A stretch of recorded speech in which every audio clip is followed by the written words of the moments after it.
महाराज श्री, पिछले 5 सालों से जीवन में अंधकार छाया हुआ है। कभी भी सफलता नहीं मिल रही है।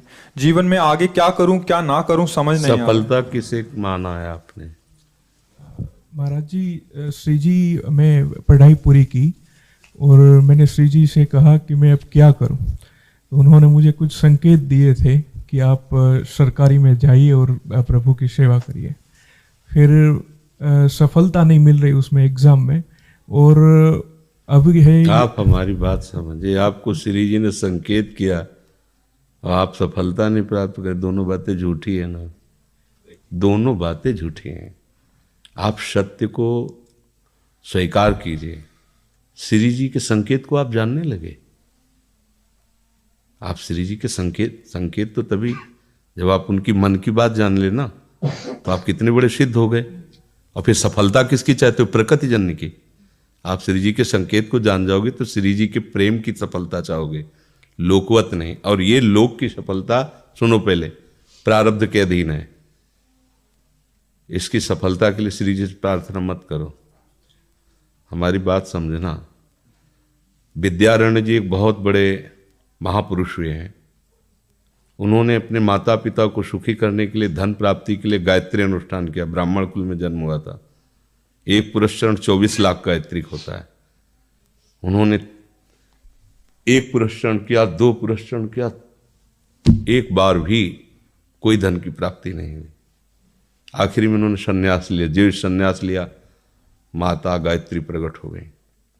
उनका अब इंद्रासन भी मांगो तो आपका, तो बोले अब क्या जरूरत है, अब तो वैरागी हो गया, विरक्त हो गया।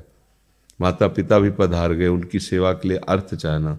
23 पुरस्चरण किए, तो आप तब नहीं आए। तो उनका तुम्हारे अनंत जन्मों में ऐसे 24 महापाप थे जिनके कारण मैं नहीं आ पा रही थी। अब वो 23 पुरण से चरण से नष्ट हुए, पुरस्चरण से, और 24वां तुमने संन्यास लिया। तो अब आप जो चाहो पर, बोले अब चाहिए ही नहीं, क्योंकि अब सन्यासी हो गए, अब तो ब्रह्म प्राप्ति के लिए। तो इससे आभास होता है कि अगर हमारा बुरा प्रारब्ध है तो हमको भोगना पड़ेगा। हम कितना भी प्रयास करें वो हमें, तो हम क्या करें इसमें जिससे हमें परम शांति हो? प्रभु के नाम का जप करते हुए उन पर दृष्टि लगाएं कि प्रारब्ध से हमारा भरण पोषण शरीर का भले, ये हमारा भरण पोषण आपसे होगा नाथ। तो वो एक ऐसे हैं जो आपके प्रारब्ध को भी मिटा देंगे। वो ऐसे शरणागत वत्सल हैं कि सब लिखा पढ़ी अलग कर देंगे। सुदामा जी को दरिद्रता का योग था। ऐसी दरिद्रता, कई कई दिन तक भिक्षा नहीं मिलती थी। ये जितने भी चरित्र हमारे लिए उदाहरण है। मांगने जाते थे तो मांगने से भी नहीं मिलता था, कई कई दिन। तो एक दिन उनकी पत्नी ने कहा कि हमारा आपका तो चरणामृत से भी गुजारा 2 दिन 3 दिन हो, 4 दिन हो, छोटे छोटे बच्चे तो मर जाएंगे ऐसे। कुछ तो उन्होंने कहा, श्री कृष्ण के सिवा हमारा कोई नहीं। अब हम क्या कर सकते हैं? प्रारब्ध जब बिगड़ता है ना, वो कोई सफलता नहीं होने देता। तो एक दिन श्री रुक्मिणी जी प्रसाद ठाकुर जी को भोग पा रही थी, प्रभु ऐसे रोक दिया, उदास हो गए। तो उनका, प्रभु ऐसी स्थिति हमने जब जब आपकी देखी, तो किसी भक्त को जब कष्ट होता है तब आपको ऐसे देखा है। कौन सा भक्त है और क्या कष्ट है? तो का एक सुदामा नाम के हमारे मित्र हैं, कई दिन से भोजन भी उनको, प्रभु आपके मित्र और मैं आपकी दासी, महालक्ष्मी का अवतार रुक्मिणी, आप हुक्म कीजिए। लोक लोक की संपत्ति वहां, बोले उसको चाह नहीं है,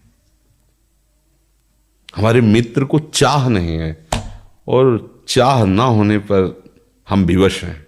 अगर वो चाह कर ले तो सारी व्यवस्था हो जाए। बोले पैदा करो जाके चाह।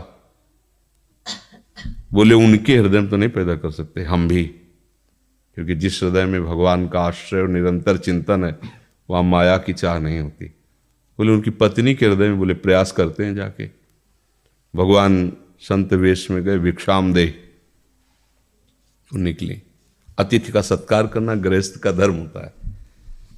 हाथ जोड़ा और कहा, हम असमर्थ हैं, आपको भिक्षा नहीं दे सकते। क्यों? बोले हम अपवित्र हैं, हमारे ऊपर सूतक लगा हुआ है। किस बात का सूतक? हमने एक पुत्र जन्मा है, तो ठीक है हम 10-12 दिन बाद आ जाएंगे। बोले नहीं, आजीवन अपवित्र रहेंगे। वैसा कौन सा? बोले दरिद्रता रूपी। विद्वान की पत्नी है तो ऐसे उनका दरिद्रता रूपी पुत्र का जन्म, अर्थात सीधे कि मैं नहीं दे सकती या देने योग्य नहीं, ऐसा न कहीं कहा, मैं अपवित्र हूं। तो उनका दरिद्र कैसे हो सकती हो? जिनके पति के मित्र द्वारिकाधीश भगवान श्री कृष्ण है, वो दरिद्र कैसे हो सकता है? एक बार कहो ना अपने पति से। चले गए। जो सुदामा जी आए तो उन्होंने कहा कि देखो आज एक अतिथि आए थे, उनको मैं कुछ नहीं दे पाई, मुझे बहुत कष्ट है कि मेरे पुत्र और आए हुए अतिथि का भी हम स्वागत नहीं कर सकती, उनका भरण आपके मित्र द्वारिकाधीश प्रभु श्री कृष्ण है। सुदामा जी ने कहा, बोले चले जाओ ना, वो कुछ न कुछ सहयोग कर देंगे। तो बोले हम ऐसे मित्र नहीं बनाए कि वो हमारा सहयोग करें, कभी नहीं, मर जाऊंगा पर उनसे ये नहीं कहूँगा कि आप हमारा। बोले मत कहना, दर्शन के लिए तो चले जाओ, वो सुना है इतने उदार हैं कि वो जाने पर ही दे देंगे।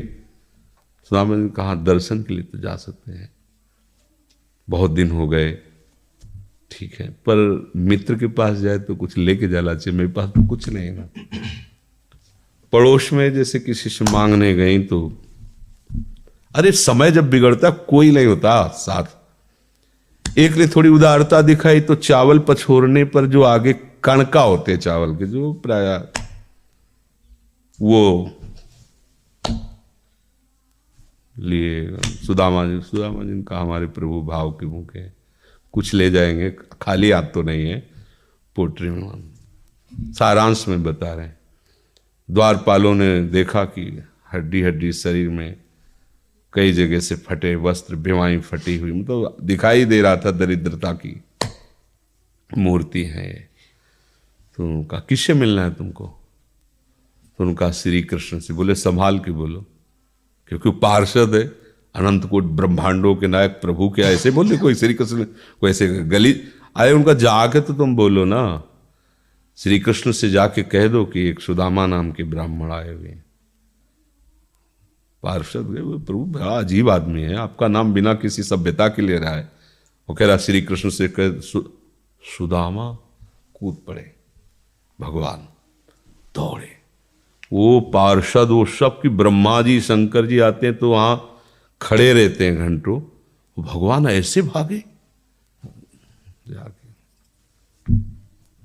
सुदामा जी को पता था ना, हमारे रुक्मिणी जी के महल में रुक्मिणी जी के पलंग पर बैठाते हैं, स्वयं चरण पखारते हैं सब। अब ये वैभव, क्या हालचाल है, कैसे हो? प्रभु आप सब जानते हो, आपकी बड़ी कृपा है। तो ब्याह हो गया, हाँ ब्याह भी हो गए, बच्चे भी हो गए। हमारे पास आए हो तो कुछ तो लाए ही होगे। अब वो सड़े से कपड़े में चावल, कैसे बड़ी बड़ी वो वैभव, महारानियां सब भगवान का। चुप ऐसे बोले देखो फिर चूक कर रहे हो, हमारे हिस्से की चोरी पहले की थी और फिर चूक कर रहे हो। और उन्हें हिम्मत नहीं पड़ रही थी, इतने महामहिम प्रभु को कैसे हो तंदुर। भगवान ने ऐसे छीला, ओहो आज तक मुझे ऐसा स्वाद नहीं मिला। भगवान बड़ाई कर रहे, देखो रुक्मिणी जी की आंखों में आंसू आ गया वो दृश्य। भगवान पकड़ लिया हाथ, बस प्रभु हम आपकी सिवा नहीं रह सकती हो। भगवान तो सुदामा जी का स्वागत समान कुछ दिन, अच्छे कपड़े पहनाए। जब चलने लगे ना तो भगवान की तरफ वो देखते, मतलब कामना नहीं पर कि देखा पत्नी कह रही थी जाओगे कुछ न कुछ, चले प्रभु, हाँ ठीक है। इधर से ऐसे चले जाना, हाथ भी खाली। प्रभु ने कहा देखो ये कपड़े जो है ना महंगे हैं, रास्ते में तुम्हें चोर बदमाश तुम अपनी पोशाक पहने इनको उतार दो। बोले बड़ी कृपा, कपड़े भी उतार लिए और रास्ते में सोचे देखो निगेटिवली सोच रहे, मेरे श्री कृष्ण मुझे कितना प्यार करते हैं। उन्होंने इसीलिए नहीं दिया कि दरिद्र कहीं संपत्ति पाकर मतवाला होकर मुझे भूल न जाए, मुझे कितना प्यार करते हैं। प्रभु के प्यार में मगन होकर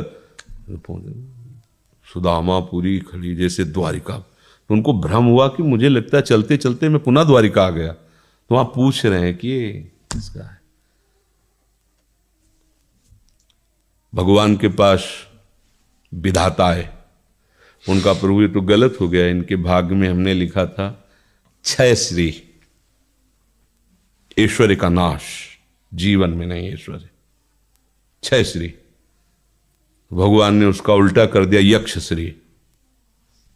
जैसे कुबेर का अथाह धन का खजाना, त्रिभुवन का खजाना वही है कुबेर के पास, ऐसे कुबेर का खजाना यक्ष श्री। तो कहा प्रभु, तो उनका इन्होंने एक पुण्य किया है, अनंत ब्रह्मांडों के समस्त जीवों को तृप्त कर दिया है। प्रभु खुद को खाने को नहीं तृप्त, बोले मेरे रोम रोम में करोड़ करोड़ ब्रह्मांड वास करते हैं और इनके तंदुलों से मैं तृप्त हो गया। अनंत ब्रह्मांडों का भंडारा हो गया, उसका जो पुण्य होता है लिख दो इनके भाग्य में। अब किसी की चलेगी प्रभु के आगे।